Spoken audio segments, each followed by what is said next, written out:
Hello tout le monde, bienvenue sur la chaîne Celtic Reptile. Une vidéo qui va être faite rapidement. Pourquoi? Je vais vous montrer mon nouveau brumisateur pour mon terrarium planté. Je trouvais que celui que j'avais fait n'était pas assez performant. Donc j'ai tout simplement acheté un brumisateur Trixie. Voilà, ça coûte une cinquantaine d'euros, mais je pense que l'investissement en vaut le coup. J'avais pas envie de me lancer dans un nouveau système de bricolage malgré qu'il y ait des bons tutos sur internet. Voilà, j'avais envie d'acheter un modèle avec une sécurité, parce que celui-ci a ce qu'on appelle une valve de sécurité, c'est-à-dire que s'il n'y a plus d'eau, il s'arrête, il se met en arrêt. Donc c'est quand même pour moi un gain de sécurité. La façon que je l'ai installé, voilà, je préfère avoir investi plutôt que de me lancer à nouveau dans du bricolage. Voilà, donc je vais vous montrer ça, ça sera quand même beaucoup plus simple. Alors voilà le pépère. Donc là on est sur un Trixie brumisateur Reptiland, donc c'est la référence, hein. Ici on a le réservoir d'eau, le branchement électrique ici, et là vous avez la puissance du débit au niveau de la brume. Ici vous avez le branchement. Comme vous le voyez, mon brumisateur est branché sur un programmateur à cran, donc qui me permet de le déclencher toutes les 45 minutes environ. Donc en gros j'ai 15 minutes de brumisation par heure. Voilà, il est sur programmateur. Donc je voulais vous montrer parce que avant, comme vous l'aviez déjà vu.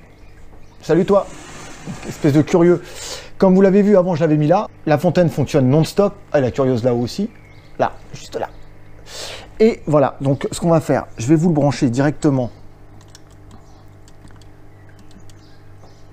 en continu et vous allez me dire ce que vous en pensez. Donc je l'ai fait sortir derrière le bambou. Voilà.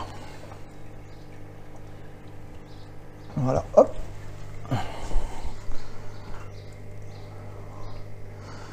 Donc là, je l'ai mis sur le minimum de débit. On va fermer la vitre. Et vous allez voir que c'est quand même assez sympa. Donc l'avantage, c'est quand même, c'est que j'ai énormément d'aération vers le haut. Ce qui permet en même temps d'avoir un bon flux d'air. Bon, là, vous avez toujours l'aération à l'intérieur des vitres, plus l'aération de façade de la grille.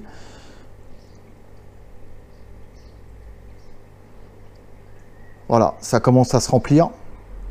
Donc j'arrose plus autant mes plantes qu'avant. Pourquoi? Parce que ça apporte suffisamment d'humidité. Il faut savoir qu'au bout de 15 minutes, toutes mes plantes sont... toutes les feuilles sont bien humides.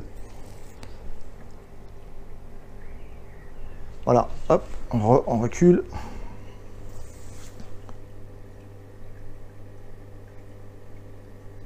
Voilà, ça fait... franchement, même au niveau du rendu, je préfère comme ça. Alors, comment j'ai fait? Voilà, j'ai mis ici. Vous voyez, vous avez le tuyau. Donc, j'ai percé directement un trou du diamètre du tuyau. Et le tuyau, hop, vous voyez, ça commence vraiment... vous voyez, franchement, ça fait vraiment génial. Et le tuyau, avec le même diamètre, donc avec une scie cloche, j'ai fait le même diamètre en haut. Voilà. Vous voyez, quand on ne met pas le bambou, ça sort beaucoup plus fort. Voilà, je voulais vraiment que ça fasse un effet diffus, donc je remets le bambou devant. Et le bambou permet de répartir la brume à droite comme à gauche. Donc l'avantage aussi, c'est que avec mon éclairage terre à LED qui est totalement étanche, donc j'ai la possibilité, parce que la brume ressort aussi par le dessus, je peux vraiment l'enclencher sans souci et m'absenter même. Donc il est sur programmateur.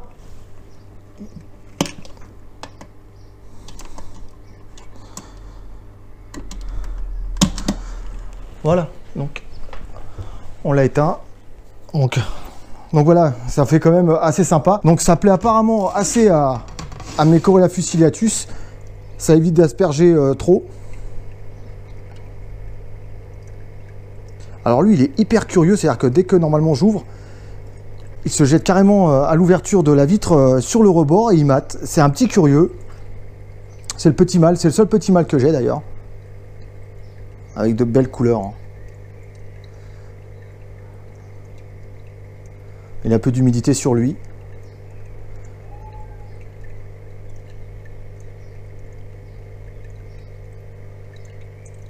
Tu viens ou tu viens pas? Voilà. Ici, vous avez une de mes femelles. Pinstripe chocolat.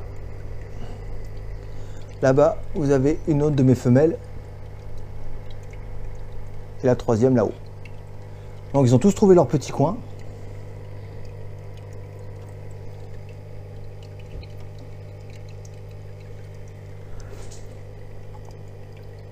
ils n'aiment pas. Voilà, alors ça y est, il est parti là-haut. Voilà. Et je voulais aussi vous montrer en même temps de cœur. Donc il a trouvé sa place, ça y est. Donc bientôt une petite compagnie. Donc, vous voyez, dès que j'ouvre les vitres, maintenant, ça sort de tous les côtés. Donc, pour ceux qui avaient des doutes par rapport à mon ficus bonsaï, qu'il soit pas bien dans le terrain, bon, je voulais juste vous montrer l'évolution du ficus, donc il a bien pris en volume. Et voilà, donc ça prouve que le système que j'ai fait, donc de limiter l'arrosage, donc sur cette partie-là, comme j'ai délimité au sol, sous la terre, un petit, comment dire, une petite protection, donc il est moins irrigué quand je vaporise, mais voilà, donc voilà la plante qui pousse par elle, ici, vous voyez, vous avez la plante qui part dans tous les sens, donc toujours avec l'éclairage UVB, avec un peu de chaleur, et Cœur qui a trouvé sa place. Voilà, donc elle va de là à là. Hop. Donc c'est franchement, ce que je trouve agréable, c'est de voir l'évolution des plantes. Au début, vous voyez, elle n'était pas plus haute que ça, donc maintenant tout ça c'est nouveau. Tout ça, c'est nouveau. Ici, pareil, elle était tout en bas, c'était nouveau. Ça n'existait pas. Tout ça, c'est nouveau. Là aussi, là aussi. Donc, je l'ai laissé dans son pot parce que je vais sûrement faire par la suite une petite cachette avec un pot vraiment spécifique pour ça, qui soit vraiment dans le décor et qui trouve vraiment sa place. Je voulais vous montrer ma petite femelle Morelia viridis Sauron, que je vous montre moins en ce moment. Pourquoi? Parce qu'elle était en mue. Et j'ai vraiment attendu que la mue soit bien partie et qu'elle ait bien mangé pour pouvoir vous la présenter. Alors, vous allez voir, elle n'a pas fini son changement autogénique. Elle a quand même changé de couleur. Donc, elle est passée du jaune au vert. Mais il y a encore tout ce qui est la dorsale bleue à apparaître petit à petit en fonction de l'âge. Je vais la récupérer, je vous la montre. Voilà, madame femelle Sauron est sortie de mue. Donc j'en profite pour vous montrer un peu les jolis coloris. Donc comme vous voyez, le trait bleu apparaît tout doucement.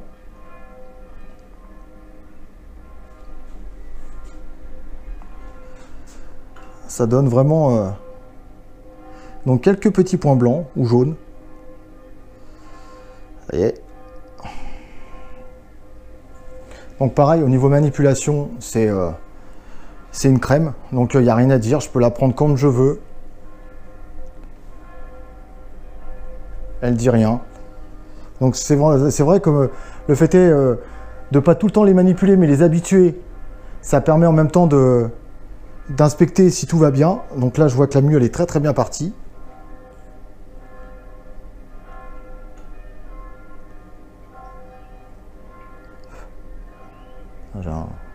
Voilà. Ah, je suis quand même fier de mes Morelia viridis, je suis super content.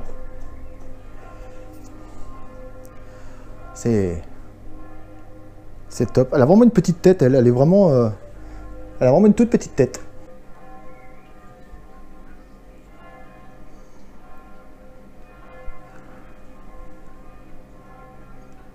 Ah, il y a un peu le jaune et le vert, le contraste.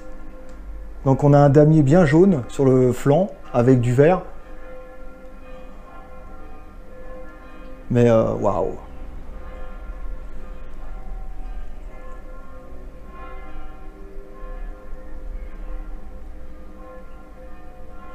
Franchement, ça fait plaisir de voir de si belles bêtes. Voilà. Et en plus, ce que je suis content, c'est que c'est quand même moi le propriétaire de ces superbes viridis et autres espèces, bien sûr. Mais voilà, quoi, c'est toujours une merveille de les prendre, car c'est tellement léger. Voilà, ça c'était pour la femelle Sauron. Donc je voulais quand même vous montrer que sur cette vidéo, que la femelle Biak, malgré son tempérament un peu plus nerveux que mes autres viridis, est manipulable, mine de rien. Bon, c'est vrai qu'il faut quand même faire attention, mais bon voilà quoi, une fois qu'elle est en main et qu'elle est calme, elle est totalement manipulable.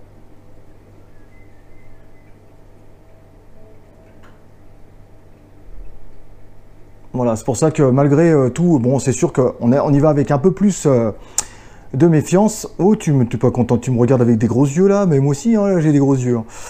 Le mec qui parle à son serpent, voilà. Donc,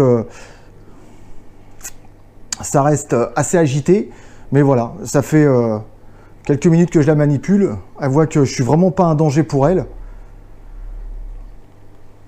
Voilà, ça me permet quand même de vous montrer cette magnifique gueule. Donc je suis complètement fan. Ah, elle a une petite brindille sur la gueule. Moi, je l'enlèverai avec la pince, c'est pas grave. Ah bah elle est partie, c'est bon, je l'ai enlevé.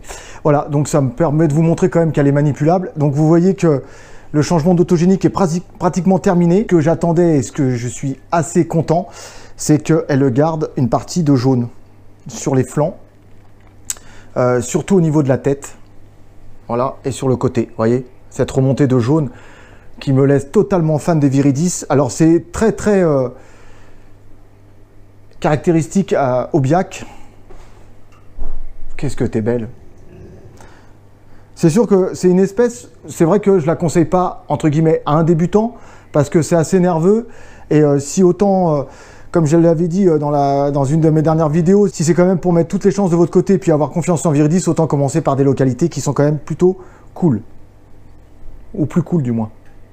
Voilà. J'aimerais bien que tu montes ta petite tête, mais bon, t'as pas envie. Vous voyez, maintenant, ça y est, je la manipule, et voilà. Elle est hyper calme, elle se balade sur moi.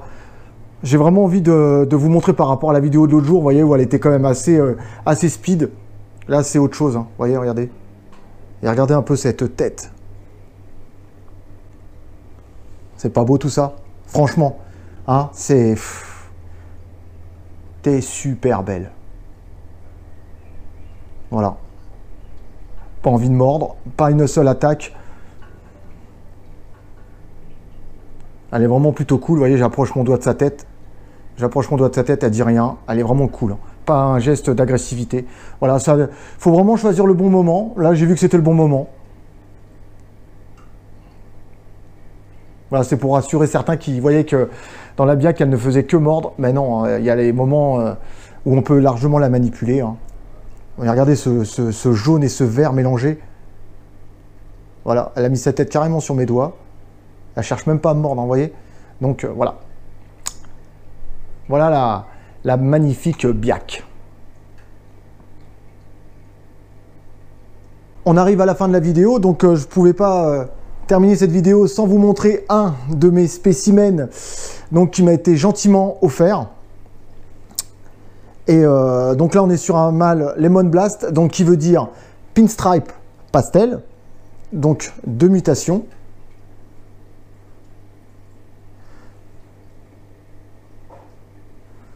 Voilà, avec vraiment des superbes beaux yeux clairs. Voilà, donc la vidéo se termine. J'espère vous rencontrer à la bourse d'Arras, donc qui se déroule le 25 juin. Sur ce, je vous dis à bientôt sur la chaîne YouTube Celtic Reptile. Pensez au pouce bleu, pensez au partage et pensez à vous abonner si vous ne l'êtes pas. Et voilà, on se dit à bientôt pour de nouvelles aventures. Allez, bye bye tout le monde!